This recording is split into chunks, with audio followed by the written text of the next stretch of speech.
Si Steph Curry ay nananatiling isang kamangha-mangha kahit napapalapit siya sa edad na 40.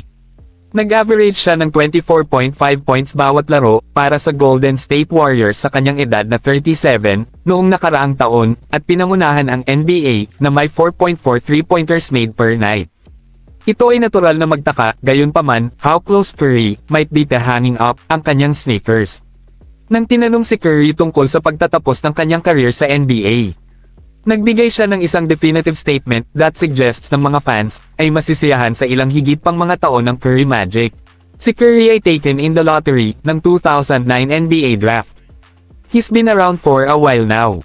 Ngunit isa pa rin siya sa mga pinakamahusay na player sa liga, kaya there's no performance-related reason upang magretiro.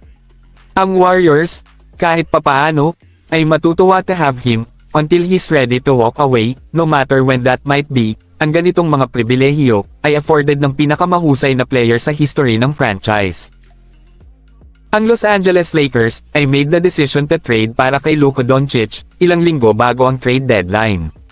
Ito ay isang move na gagawin ng anumang iba pang organization kung bibigyan ng pagkakataon. Si Doncic ay magiging mukha ng franchise sa sandaling magretiro si LeBron James. Ang Lakers have to move forward kasama si Doncic bilang ang kanilang best player, ngunit si Doncic also has to want to be in Los Angeles. Inaasahan ng Lakers na bigyan si Doncic ng isang long-term contract extension. Iyon ay isang bagay na hindi interesado si Doncic na gawin sa sandaling ito, ngunit hindi nag-aalala ang Lakers. Nakaramdam pa rin ng tiwala ang Los Angeles na makakaabot sila ng isang kasunduan sa isang long-term deal. Naniniwala ang Lakers na he will stay based on his recent actions, ayon sa The Athletic. Si Doncic ay naging isang recruiter para sa Lakers sa panahon ng free agency sa offseason na ito. Siya ay isang kigay pagdating sa pag-sign off both DeAndre Ayton at Marcus Smart. Ito ay nangangahulugan na hindi susubukan ni Doncic na dalhin ang mga player sa Los Angeles kung hindi rin siya pupunta doon.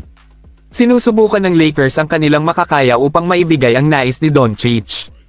Malamang na si Doncic ay will end up sa pag-sign ng isang extension sa Lakers. When that will be, gayunpaman, ay hindi malinaw. Ang Lakers wouldn't have traded for him if they weren't expecting to be able to bring him back sa isang extension. Si Doncic ay ang best player para sa Lakers, ngunit he hasn't even hit his prime yet. Nakatuon siya on getting in shape this offseason na ito so that he can perform better late in the season. Ang Lakers are setting up their team upang tupi Doncic kahit anong gusto niya at surround him ng anumang mga teammates sa koponan na gusto niya. Kapag umalis si James, in the next couple of seasons, si Doncic ang magiging tanging star player na mayroon sila. Maaaring hindi gusto ni James kung gaano kabilis ang Lakers ay lumilipat patungo sa Doncic era, but it makes the most sense para sa kanilang timeline na gawin ito. Matapos matrade sa Lakers nitong nakaraang season, nag-average si Doncic ng 28.2 points, 8.1 rebound, at 7.5 na assist sa bawat laro.